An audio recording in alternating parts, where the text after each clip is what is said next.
Okay, it is April 7th, 2020, and like many of you, my family and I are observing the stay-at-home order that's in place for Colorado. Lots of states and communities have that stay-at-home order in place.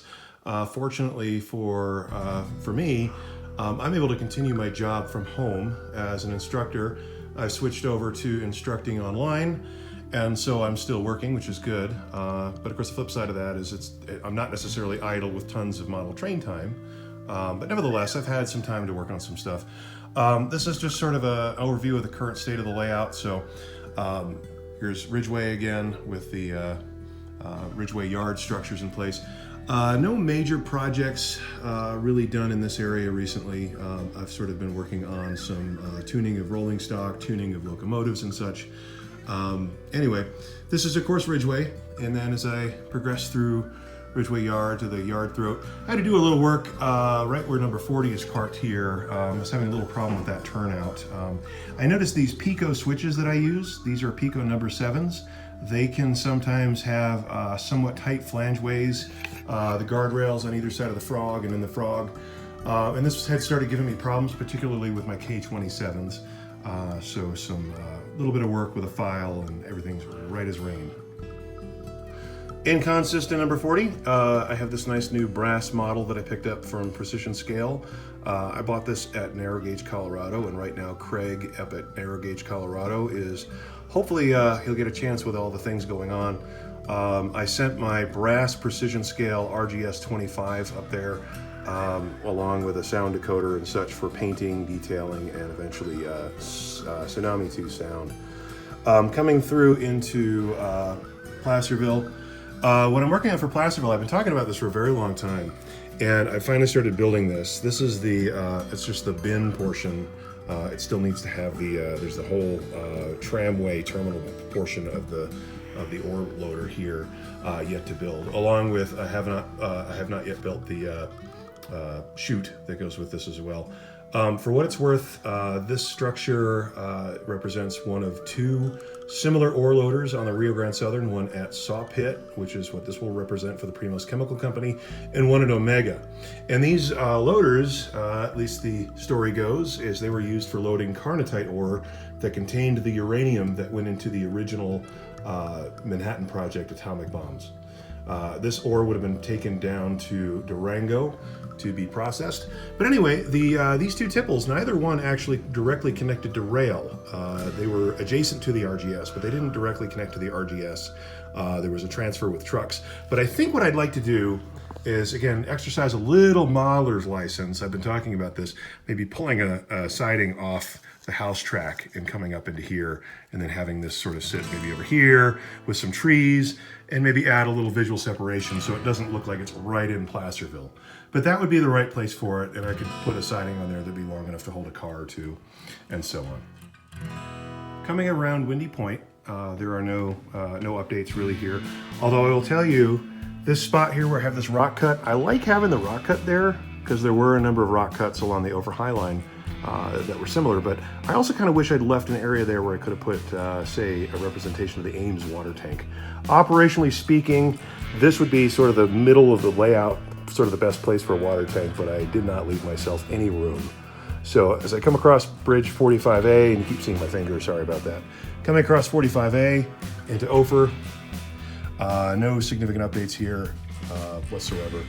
But I am now considering, I think, the water tank that I do have, I'm going to put it right here, and I'm going to call it Trout Lake. The backdrop is just right. That's those are the mountains that are between Lizard Head and Trout Lake, and that would be a good place for a water tank. Operationally, maybe not so much, just because it's really close to where I have to stop the train again anyway for the brake test before proceeding from Lizard Head in either direction.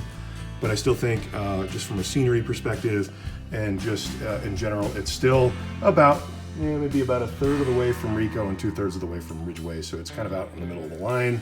So not a bad place for a water tank. I'm going to do that at some point.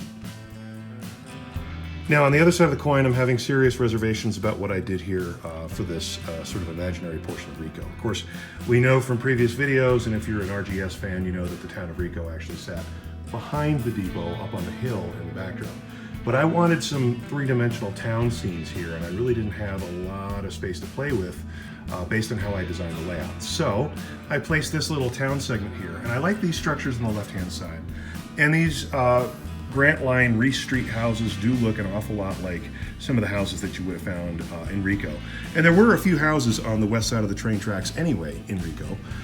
So this is not altogether without prototype, but I think I'd like to change up the structures that are there. And I'm thinking about, I have some of these Main Street heritage structures. So I got this nice little brick structure here, and it's got a little lean-to that goes on the side.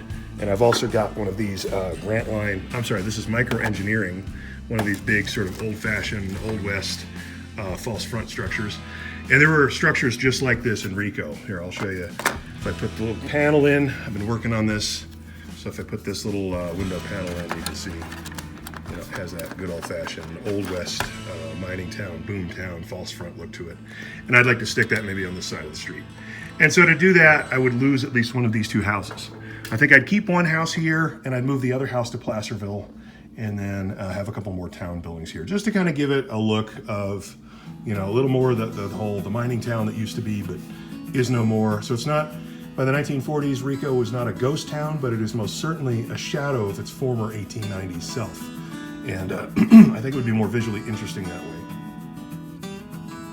Here in Rico, I left an open area here when I first started building the layout, eventually planning to build the bunkhouse that sat here. This represents sort of this is the Grant Line No Problem Joe cabin that I painted to look like the bunkhouse. I'm sorry, the section house that was at Rico. The bunkhouse sat next to it. The bunkhouse actually lasted to the end of operations, whereas the section house appears to have burned down or been destroyed at some time prior to 1940. Nevertheless, I have room for it, and Banta Model Works just came out with a kit for it. Although it's a very simple building, and I have the materials on hand to scratch build, and I love Banta Model Works kits. I've got about a dozen of them on the layout, maybe more. But you know, with the time that I have on hand, I may just end up scratch building it. It's a very simple structure. But anyway, number 42 here, don't remember if I talked about this on the last video. This is my former Denver and Rio Grande number 401, the class 7401. I painted it as RGS 42. Now I know there's differences. RGS 42 was a C17, and so there are some significant differences. But you know, to first glance, the single phase air pump on the fireman's side, sort of the square headlight and the other looks, certainly reminded me of number 42. And so even though the drive rod connects to the wrong axle, the air tank on the engineer's side is missing on this model, and even the tender is a straight side versus fluted side tender. There are some significant differences between RGS number 42 C17 and this C19. I really wanted to model a 42, and honestly, the brass models that are out there of 42 require a lot of work, and they're really, really expensive. And you still don't end up with something that runs and sounds as nice as a Blackstone. So I just said, you know what? My railroad, this is now RGS 42. And taking a look at my stock car collection, I actually have more stock cars. I have a couple kits I haven't built yet, so I'm not entirely sure what what I would do with them, even if I got around to building them. I've got more stock cars than I need, but they were sort of ubiquitous, especially in the time of year that I model, all over the RGS. And so if I ever wanted to put together a nice double-headed stock train with a pair of K27s, I could easily do that.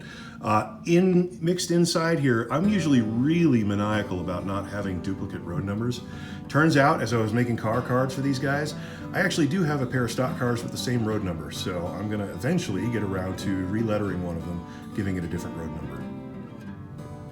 Also, in an earlier video, I had shown you how I made a track cleaning car using one of those micro trains refrigerator cars, and it turns out that refrigerator car, you know, it was a Colorado and Southern one in a paint scheme that you never would have seen on the Rio Grande Southern, and I had also damaged the slider. So this car has a here, if I can lift it out, you can see it. Come here. So it has a masonite pad on the bottom, and you can see it's been doing a very good job cleaning the railhead. I had cleaned that masonite pad using alcohol, and it swelled up, and it never sat right on the rails after that. So I completely rebuilt the entire car, and the car now represents a relatively good representation of RGS 2102. RGS 2102 was one of the 3 refrigerator cars that came in the Miller car deal with the Colorado and Southern. And RGS 2102 remained on the rails until the end of operations for the Rio Grande Southern. And it was basically, it was a refrigerator car that had been given a Colorado and Southern style door, which I added, and I added the extra hardware, I added the windows to match photographs and so on. And so it's a pretty good representation of 2102, but it also does real track maintenance.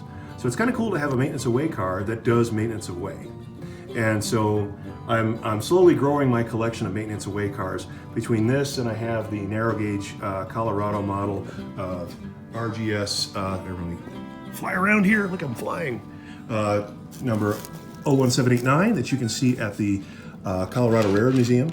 And I've got various other equipment here, the flat cars that the RGS had that they typically used for maintenance away, that were cut down from other cars. I have this sort of fantasy model of RGS 0620. The real 0620 looked very different. It was a truss rod gondola. This is one of those Microtrains Colorado and Southern guns. Anyway, so I've been kind of working through some of my rolling stock as well. I've got my kind of hidden away right now. I've got all my my San Juan Central stuff, and I've got some East Broad Top hopper cars. But right now I'm trying to keep mostly period correct stuff on the layout, with the exception of a couple. Obviously the Florence and Cripple Creek car is probably not not accurate for this era, but there it is. Anyway, that's kind of it. Overlook at the layout here. Not a lot of changes. It's kind of at its mature phase right now. I'm mostly just enjoying operating it. So with that, I'm going to quickly run a train, and then we'll call this update over. So have a fantastic April, guys. Stay safe, stay healthy. Take this seriously. For those of us who have elderly family members that we want to keep safe, or people who are otherwise immunocompromised, you may not be worried about it yourself, but I just ask that you keep the needs of others in mind and help do your part, and I will do my part.